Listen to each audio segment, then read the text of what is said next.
이 시간에 옆에 있는 분들하고 한번 인사했으면 좋겠는데요. 우리 옆에 있는 분들에게 우리는 빛입니다라고 좀 큰 목소리로 서로 같이 이렇게 인사 한번 나누시겠어요?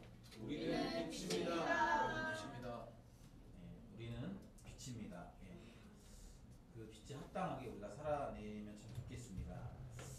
여러분, 우리가 어떤 문제들이 우리에게 발생하면 우리는 그 문제를 해결하기 위해서 던져야 되는 중요한 질문이 있습니다.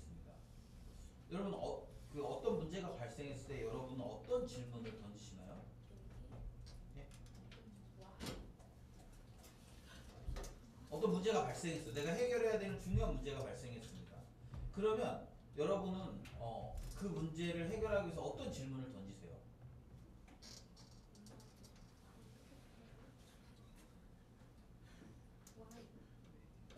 왜? 그쵸? 왜? 왜 우리에게 이런 질문이 던졌는가? 여러분, 우리가 사회적인 이슈를 보면, 이슈나 이런 것들을 보면 어떤 중요한 문제들이 발생할 때마다 그런 중요한 문제들이 발생했을 때 우리가 던져야 될 질문은 이런 문제가 발생한 이유가 뭔가. 그런데 보통 어떤 사회적인 문제가 발생하면 왜 이런 문제가 발생했냐라는 것을 고민하기 전에 사람들은 이것이 누구의 책임인가에 대한 질문들을 많이 던져요. 그래서 그 책임이 있는 사람들에게 책임을 지우려고 하다 보니까 그것이 어떤 공방을 일으키고, 그러다 보니까 정작 중요한 건 뭐냐면 이 문제가 왜 일어났고 근본적으로 우리가 이걸 어떻게 해결해야 되는지를 이렇게 고민하기 전에 이것이 벌써 이슈화 돼가지고 그 문제를 근본적으로 해결하지 못하는 경우들을 우리가 많이 봅니다. 여러분, 잘 보세요. 우리나라에도 그 굉장히 큰 사고들이 많이 일어나지 않습니까? 예를 들면 세월호 사건. 굉장히 많은 사람들이, 그 특별히 어린 생명들이, 예, 아무런 그런 그 대비 없이 죽음을 당했죠. 그랬을 때 우리는 왜 이런 일이 일어났는가?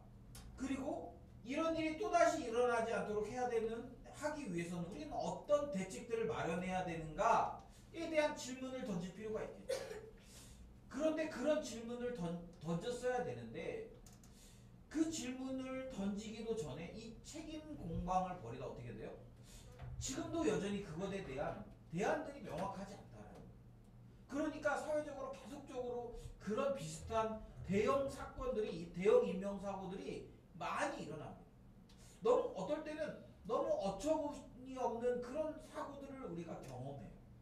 그럴 때 여러분 어떻게 해야 됩니까?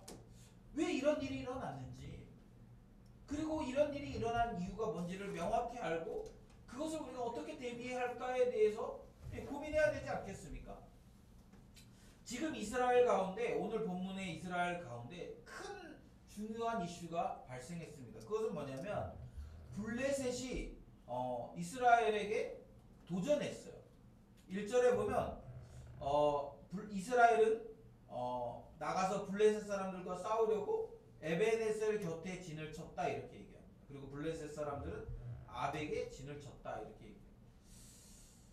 여기서 보면 우리가 이제 본문에서 보면 이스라엘이 먼저 이렇게 나간 것처럼 보이지만 실제 그렇진 않고요.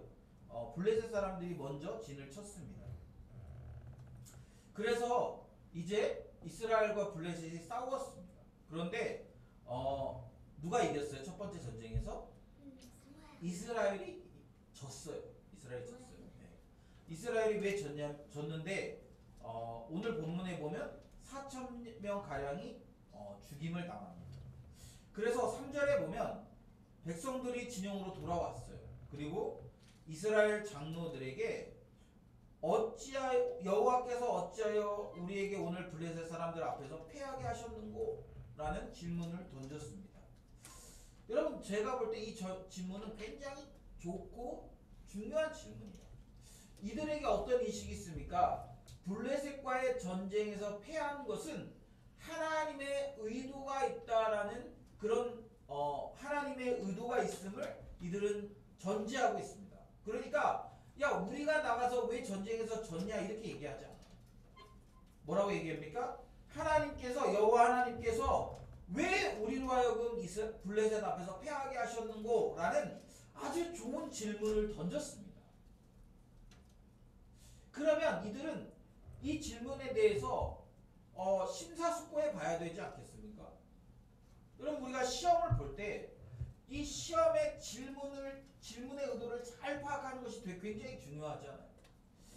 그런데 이들은 지금 여호와께서 우리를 블레셋 사람들에게 패하게 했다라는 굉장히 좋은 그런 질문을 던졌고, 이 질문은 굉장히 이렇게 좋은 전제를 갖고 있습니다. 이 전쟁의 주인이 하나님이시라는 전제를 가지고 있고요. 전쟁에서 승리하기 위해서는 하나님과의 관계가 중요하다는 사실도 이들이 잘 알고 있었어요. 그런데 이들의 답은 무엇입니까? 이들의 답은 여호와의 언약궤를 가져오자라는 거였어요. 네. 이 답도 어느 정도는 굉장히 좋은 답이라고 생각되어집니다. 여러분, 이스라엘 백성들이 출애굽을 했습니다. 그죠? 출애굽하고 나서부터 그들이 이제 출애굽을 하고 나서 그들에게 있어서 계속적으로 그들을 이끌었던 중요한 게 그들을 리더했던 중요한 하나의 상징이 뭐냐면 바로 이 언약궤였지 않습니까? 그래서 언약궤를 이렇게 어깨에 맨 제사장들이 이렇게 강에 발을 디딜 때 물이 갈라지고 그렇게 되는 거죠. 그리고 그들이 요단강을 건널 때에도 이 언약궤가 가장 맨 앞에 들어가는 거예요.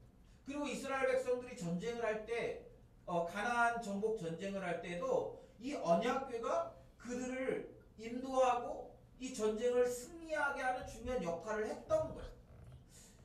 그러니까 그들이 가지고 내놓은 하나의 이 답변, 언약궤를 가져오자, 이 답변은 상당히 좋은 답변처럼 보였어요. 굉장히 좋은 솔루션인 것처럼 보였습니다. 그래서 그들이 어떻게 합니까? 이제 사람을 보내서 언약궤를 가져오게 합니다. 그런데 여러분 잘 보세요. 언약궤를 가져오는데 이 언약궤가 들어올 때 누구도 같이 들어와요? 4절 우리 같이 한번 볼까요? 우리 4절 같이 한번 읽어보겠습니다. 시작. 이에 백성이 시로의 사람을 모여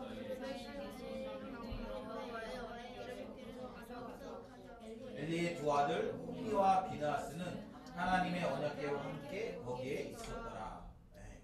그러니까 언약궤가 이제 전장으로 들어옵니다. 그리고 엘리의 두 아들 홈리와 비느하스도 함께 언약궤와 들어오는 거죠. 그리고 여러분 이 언약궤가 들어올 때 분위기를 보면 5절에 보면 여호와의 언약궤가 진영으로 돌아올 때 온 이스라엘이 큰 소리로 외치니까 땅에 울렸다 이거. 그러니까 이스라엘 백성들이 언약궤가 전장으로 돌아오면서 야 우리가 이제 이 전쟁에서 이길 수 있다라는 그런 어느 정도의 마음의 확신이 있었던 것 같아요. 그러니까 이들이 큰 소리를 외치며 지금 전쟁의 기운을 돋우는 겁니다. 그러니까 이 소리를 듣고 블레셋 사람들이 화들짝 놀랐어요. 왜요?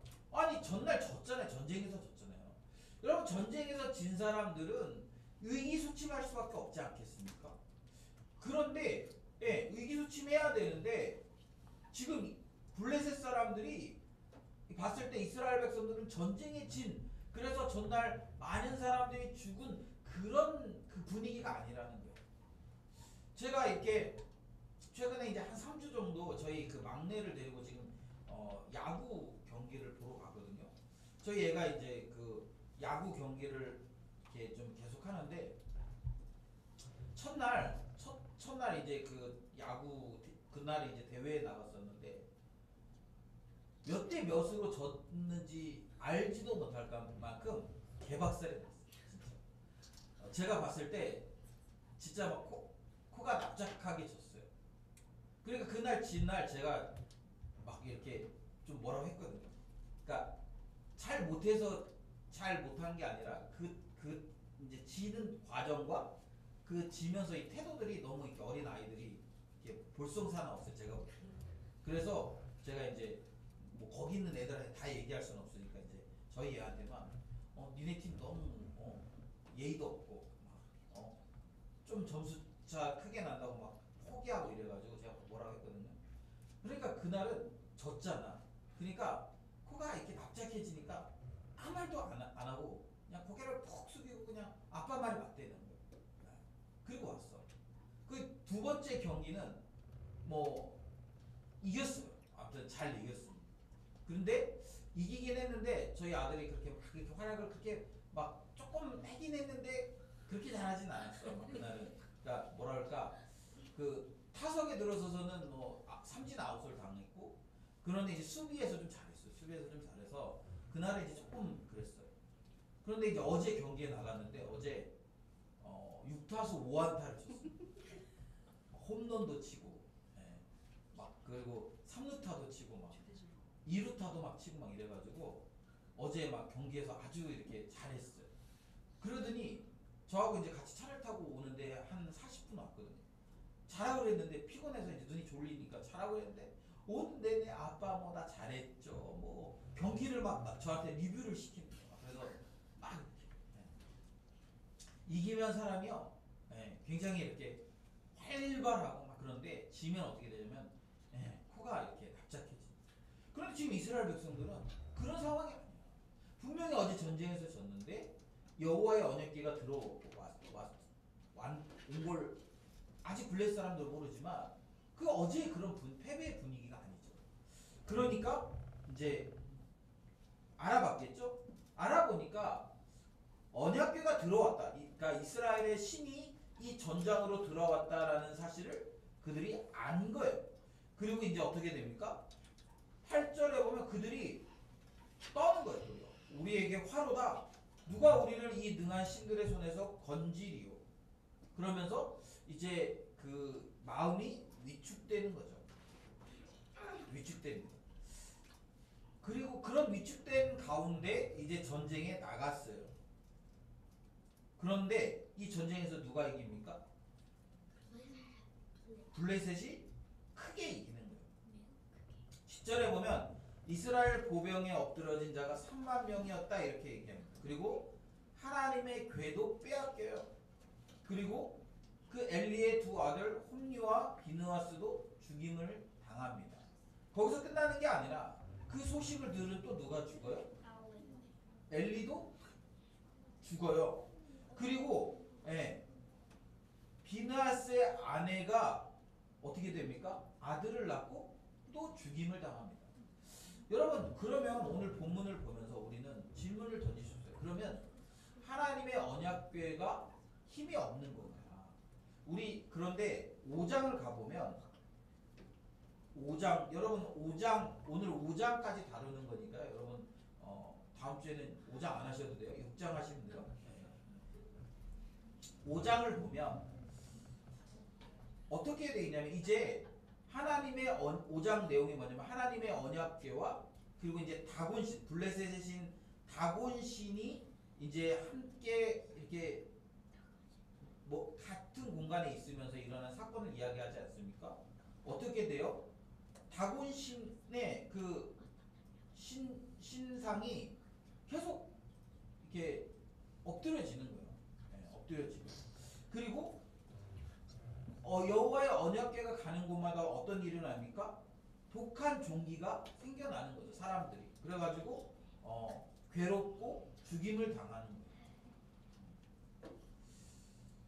이것이 뭘 상징하냐면 여전히 하나님의 언약궤는 강력한 능력이 있음을 이야기하는 거예요. 강력한 능력이 있고 그 능력을 지금 블레셋 사람들에게 보여줍니다. 그러니까 전쟁에서 졌잖아요. 언약궤가 들어왔음에도 불구하고 전쟁에서 졌지 않습니까? 그러니까 블레셋 사람들도 그렇고 이스라엘 백성들도 언약궤가 아무 힘이 없네라고 생각할 수 있는데 그런데 5장을 보면 블레셋 사람들에게 하나님이 보여주시는 거예요. 여전히 하나님의 언약궤는 그러니까 언약궤라고 제가 얘기하지만 하나님이신 거죠. 그 하나님은 능력이 있으신 하나님이에요. 그래서 블레셋의 그 하찮은 그런 신들을 거꾸로 드릴 능력이 있을 뿐만 아니라 하나님을 대적하는 사람들을 고통스럽게 하는, 그들을 하나님이 심판하시는 그런 능력을 보여주고 있다라는 거예요. 그러면 여러분 우리는 여기서 또 하나의 질문을 던져야 됩니다. 그러면 왜 하나님의 언약궤가 도달했음에도 불구하고 이스라엘 백성들은 전쟁에서 강하게 패할 수밖에 없었는가? 여러분 왜 그럴까요? 왜? 여러분은 왜 그렇다고 생각하십니까? 여러분 GBS 하면서 이 질문을 안 던지셨나요? 왜 이스라엘 백성들은 이 전쟁에서 두 번이나 연거푸 패할 수밖에 없었나? 심지어는 언약궤를 가지고 왔는데 그동안 전쟁에서 승승장구할 수 있도록 하나님께서 도와주셨던 그 언약궤가 도달했음에도 불구하고 이스라엘 백성들은 왜 실패할 수밖에 없었는가? 여러분 그것은 이 시대적인 상황을 우리가 좀 이해해야 합니다. 가나안 땅을 정복할 때까지 하나님의 언약궤와 이스라엘 백성들은 뗄 수 없는 관계였어요. 그런데 그들이 가나안 땅에 정착하면서부터 어떻게 됩니까? 그들은 더 이상 하나님을 예배하는 것을 잃어버리고 하나님과 동행하는 삶을 사는 것도 잊어버렸어요. 그래서 어떻게 됩니까? 자기의 소견에 옳은 대로 살았다라는 거예요. 그것이 이제 사사기적인 배경 아닙니까? 그래서 그들이 어떻게 했어요? 계속 하나님을 떠나 있어서 자기 소견에 옳은 대로 살았으니까 하나님이 어떻게 하셨습니까? 그들을 이방 나라들을 통해서 심판하고 치셨던 거죠. 그러니까 어떻게 그들이 다시 하나님께 부르짖었고 그때 하나님이 사사를 보내서 그들을 회복시키셨어요. 이것이 사사기의 패턴입니다. 그런데 여러분 지금 이 사무엘상에 나오는 이 패턴에 어떤 결함이 생겼냐면 하나님이 사사로 엘리를 보내셨단 말이에요. 그런데 이 사사인 엘리가 하나님의 임재 밖에서 살아가는 사람이에요. 그래서 어떻게 됩니까? 하나님과의 관계가 끊어졌어요.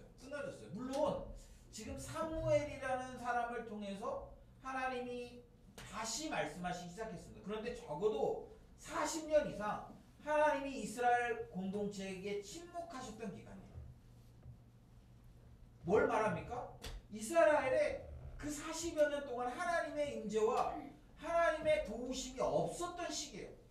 조금 더 정확히 말하면 이스라엘 백성들이 그 40여 년의 시간 동안 하나님께 도움을 구하지 않던 시기입니다. 하나님께 부르짖지 않던 시기예요. 하나님께 나아가지 않았던 시기입니다.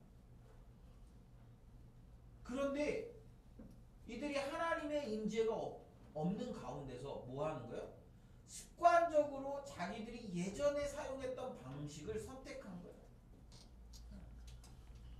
그러니까 어떻게 됩니까? 이 지금 하나님의 언약궤 안에 하나님의 언약궤를 습관적으로 가지고 왔어요. 과거에 이래서 우리가 이겼어.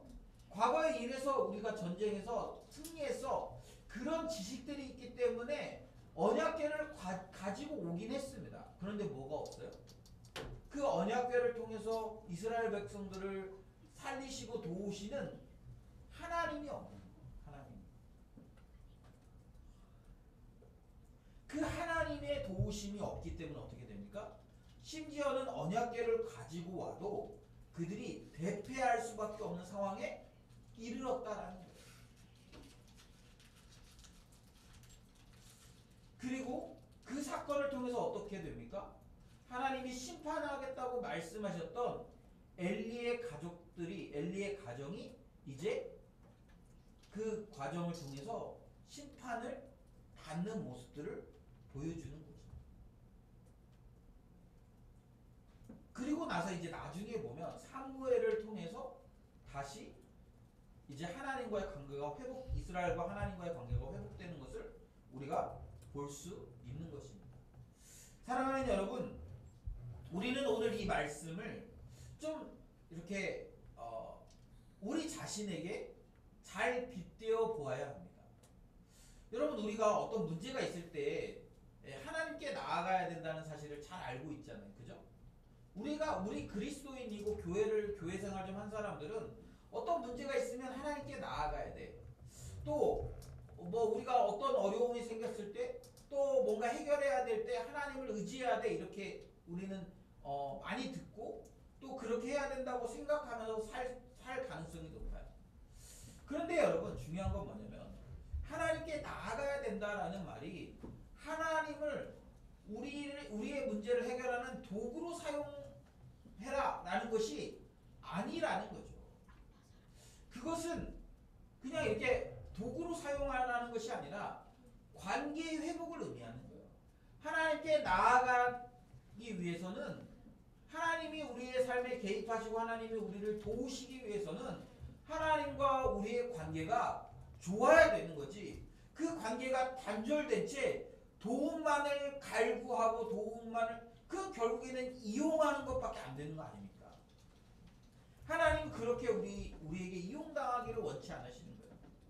오늘 이 언약궤 자체가 능력이 없어서가 아니라 하나님이 더 이상 그것을 통해 일하시지 않는 것이 아니라 이스라엘 백성들이 하나님과의 관계를 무시한 채 그것을 자기들의 안전을 담보하는 하나의 그 담보물로 생각하고 그렇게 사용하고 있기 때문에 하나님께서 더 이상 그들의 요구에 반응하지 않으신다는 거예요. 여러분 우리 잘 생각해 보아야 됩니다. 우리는 하나님을 섬기는데 어떤 의도로 하나님을 섬기고 있는지. 혹시 여러분 지금 이스라엘 백성들이 하나님과의 관계 없이 하나님의 임재 없이 그냥 내 삶의 문제들을 해결하기 위한 도구로서 하나님을 이용하는 것처럼 내 삶의 필요들을 채우기 위해서 하나님 이것 주세요. 하나님 저것 주세요. 하나님 나 이런 문제 있으니까 이런 거 해결해 주세요. 여러분 이렇게 하나님을 대하고 있다면 하나님을 이렇게 도구화하고 대하고 있다면 어쩌면 여러분 하나님이 우리의 삶에 개입하지 않을 가능성이 굉장히 크다라는 거예요. 제가 아까 얘기했지만 제 토요일을 계속 저희 한 뭐 3주 정도 저희 막내 그 하는 거 야구하는데 제가 이제 어제 저희 아들하고 오면서 그런 얘기를 했어요. 토요일 날 그렇게 나가는 게 되게 피곤하더라고. 그 막 일하고 와가지고 오후에 그렇게 나가려면 밥도 대충 먹어야 되고요.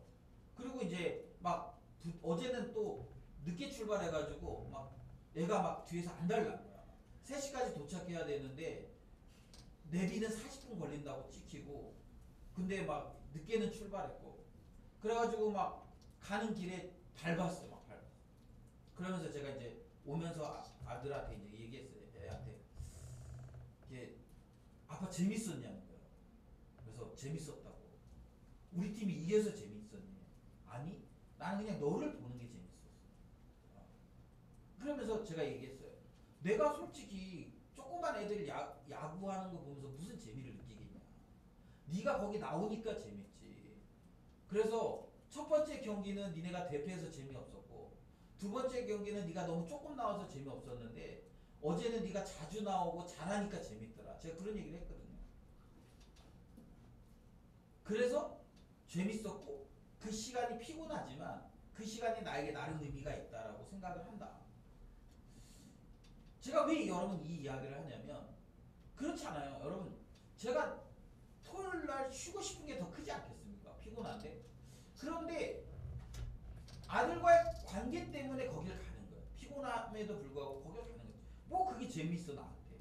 내 돈 쓰고 내 기름 쓰고 시간 쓰고 떼학빛 저기 하고 그리고 그거 이긴다고 저한테 그 무슨 의미가 있습니까?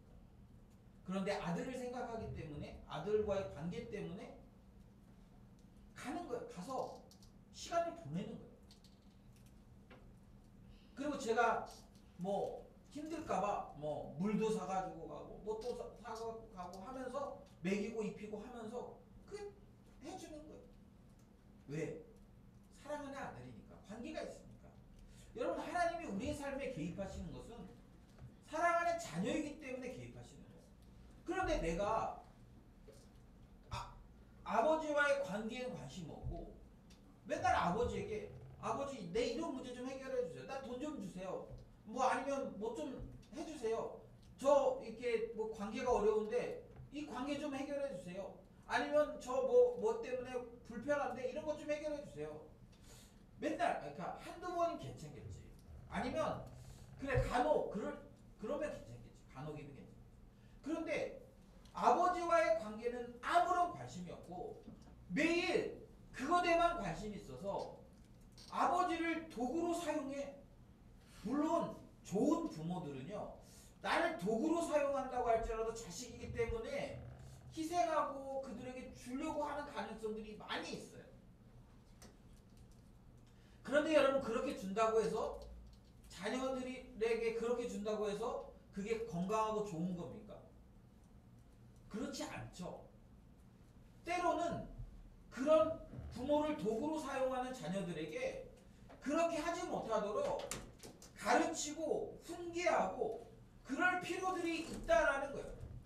오늘 본문은 하나님이 이스라엘 백성들이 하나님을 도구로 사용할 때 야, 나 그렇게 만만한 사람 아니다. 야, 너희들이 나를 그렇게 도구로 사용하는 그런 너희들의 그 저급한 그런 수준에 내가 놀아날 그런 하나님이 아니다라고 말씀해 주시는 거예요. 내가 그런 능력이 없어서 지금 너희들을 패하게 하는 게 아니라 내가 그런 능력이 없어서 너희를 지금 힘들게 하는 게 아니라 내가 누구인지 내가 너희들에게 진정 원하는 것이 무엇인지 알게 하시기를 위해서 지금 하나님이 그들에게 침묵하시는 거예요. 자기 사랑하는 자녀들이 고통당하는 게 하나님이라고 좋으시겠습니까? 그렇지 않죠. 그러나 하나님은 어떻게 하시는 거예요? 그들이 바르게 가게 하기 위해서는 지금 그런 고통이 필요하다라는 거예요. 아까 이야기했지만 이스라엘 백성들이 굉장히 좋은 질문을 던졌습니다. 그들은 왜 하나님께서 오늘 우리에게 블레셋 앞에서 패하게 하셨는가라는 질문을 던졌을 때 그들의 답은 언약궤를 가져오기 이전에 깨어진 하나님과의 관계를 회복해야 된다라는 것으로 나아갔어야 되는 거예요. 혹 그랬다면 언약궤가 들어오지 않았어도 전쟁에서 승리했을지 몰라요. 그러나 그들은 어떻게 합니까? 하나님과의 관계에 아무런 관심 없이 그저 이 전쟁을 어떻게 하면 이길 수 있을지 그래서 하나님을 이용하는 과거에 그렇게 했으니까 하나님을 이용하는 거예요. 그래서 전쟁에서 승리하기를 원했던 거예요. 그럼 만약에 전쟁에서 승리했으면 어떻게 하겠습니까? 또 하나님을 떠나는 거죠. 또 하나님과의 관계없이 살다가 무슨 문제가 생기면 언약궤 또 가져오는 거예요. 그리고 또 그 문제가 해결되면 떠나는 거죠. 그것이 반복되는 거예요. 여러분 우리가 그런 신앙 하나님이 내 어떤 문제를 해결해 주시고 하나님이 나에게 어떤 도움이 되고 그런 위주로 신앙생활을 하게 되면 뭐가 문제가 되냐면 그런 문제들이 일어나지 않으면 하나님께 나아가지 않아요. 그런 문제들이 해결된 이후에는 하나님과 깊은 관계를 누리지 않아요. 그래서 여러분 어떤 문제를 해결하는 것에 하나님을 이용하면 하나님과의 관계가 깊어지기가 쉽지 않습니다.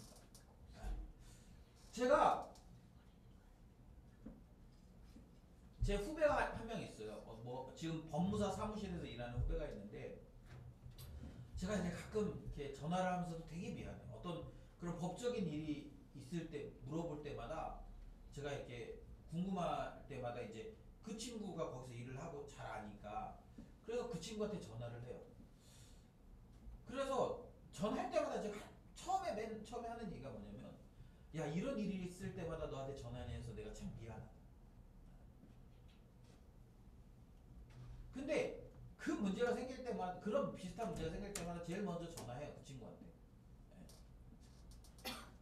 그래 미안해 어떨 때.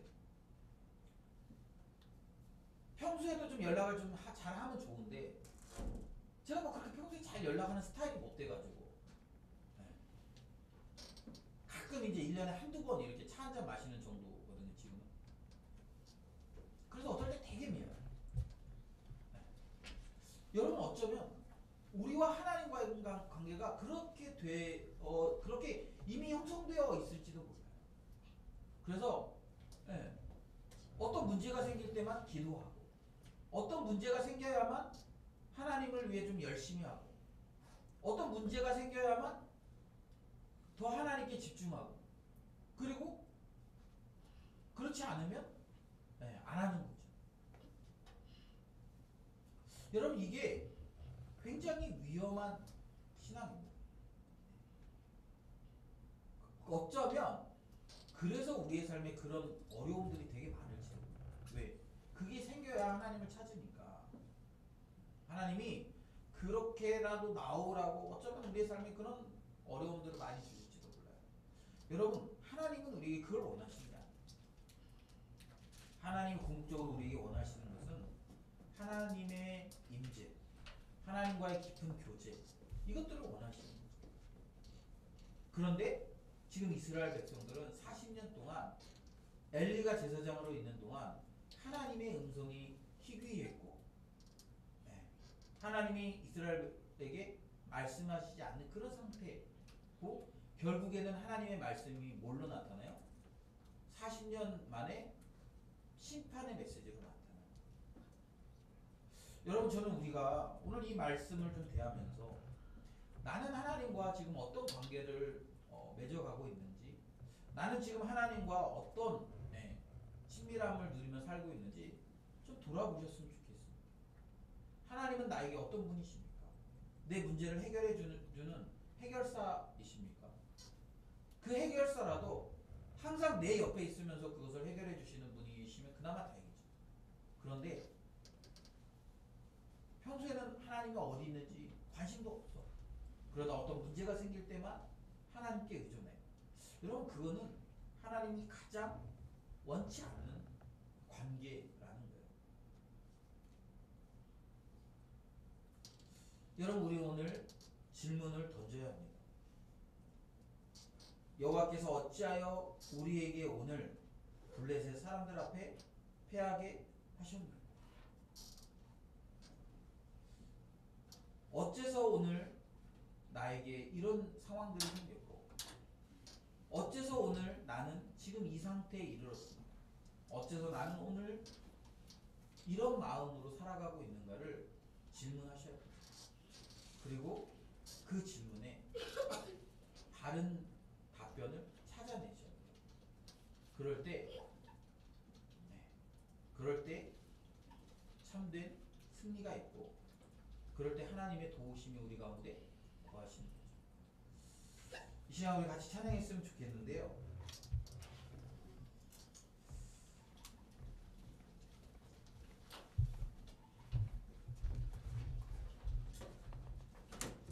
여러분 오늘 본문을 보면 이스라엘 백성들에게 종교적인 행위는 분명히 있었습니다.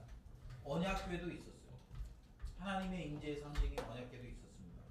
그런데 뭐가 없었냐면 하나님의 임재가 없었어요. 하나님 자체가 없었어요. 혹시 여러분 우리의 삶에 그런 상태는 아닌가요? 예배도 드리고 큐티도 하고 뭐 나름대로 경건 서적도 읽고 뭐 좋은 설교들도 막 듣고 그렇게 하는데 그런데 그 안에 하나님의 임재가 없이 하나님과의 그 깊은 관계가 없이 그런 일들을 혹시 해나가고 있지는 않습니까? 만약에 여러분 그렇다고 한다면 우리는 다시 우리의 삶의 그 자리에 하나님이 임재하시도록 자리를 내어드려야 됩니다. 우리 오늘 이 찬양할 때 행위는 있는데 하나님의 임재가 없는 나의 그 신앙 생활 속에 주님이 임재해달라고 간절히 소망하면서 우리 함께 찬양했으면 좋겠습니다.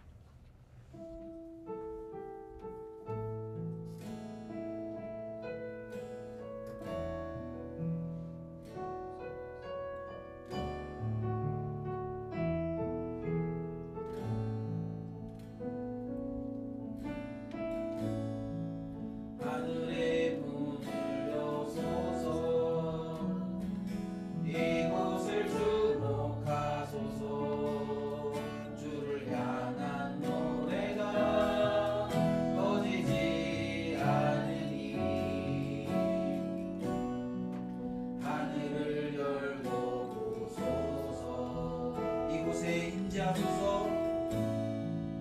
이곳에 임재하소서. 주님을 기다립니다. 기도의 향기가 하늘에 닿으니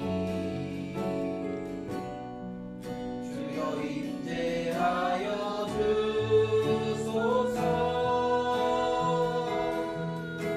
이곳에 오셔서 이곳에 앉으소서.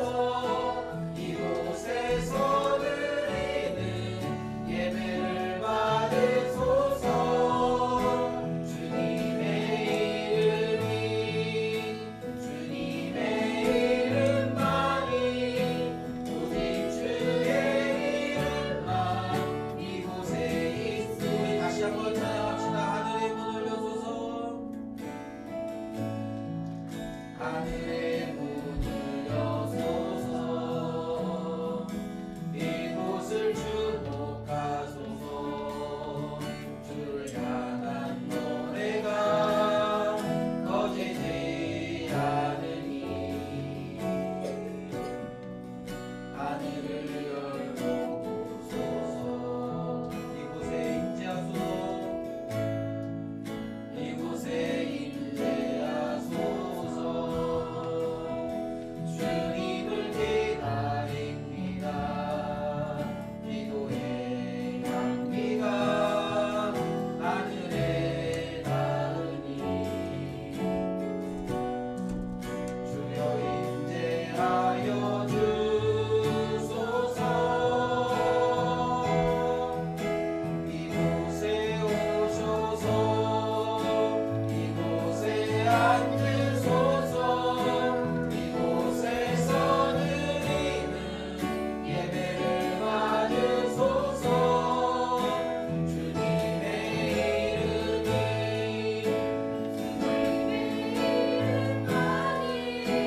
오직 주의 이름만 이곳에 오셔서 이곳에 오셔서 이곳에 앉으소서. 이곳에서 드리는 예배를 받으소서. 주님의 이름만이 오직 주의 이름만 이곳에 있습니다. 이 시간 우리 같이 기도했으면 좋겠습니다. 여러분, 우리의 삶에 주님이 임재하셨다고, 지금 주님이 내 삶에 임재하셔서 내 삶을 다스리신다고 생각하고 느꼈던 시간은 언제입니까?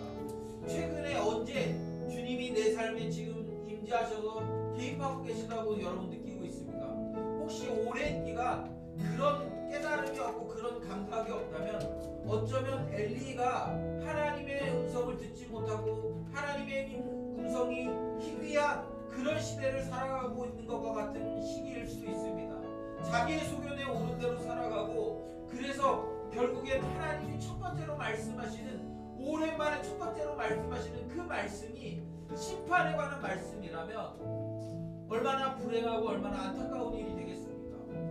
사랑하는 여러분, 이 시간 우리 기도했으면 좋겠습니다. 기도할 때 여러분, 그냥 형식이 아니라 정말 하나님의 임재가 있는 기도, 하나님의 임재를 구하는 기도. 하나님, 제가 지금 하나님의 임재가 없어서 그래서 자기 소견에 오른 대로 살아갑니다. 하나님, 내 삶에 임재하여 주셔서 하나님이 내 삶을 통치하신 것들을 내가 깨닫고 경험할 수 있도록 도와주시고, 그 하나님 아버지 앞에 내 삶을 내어드리는 역사가 일어날 수 있게 해달라고 이 시간에 우리 주여 한번 외치며, 주님의 우리 가운데 임재해달라고 외치며 우리 함께 기도했으면 좋겠습니다. 기도합시다. 주여!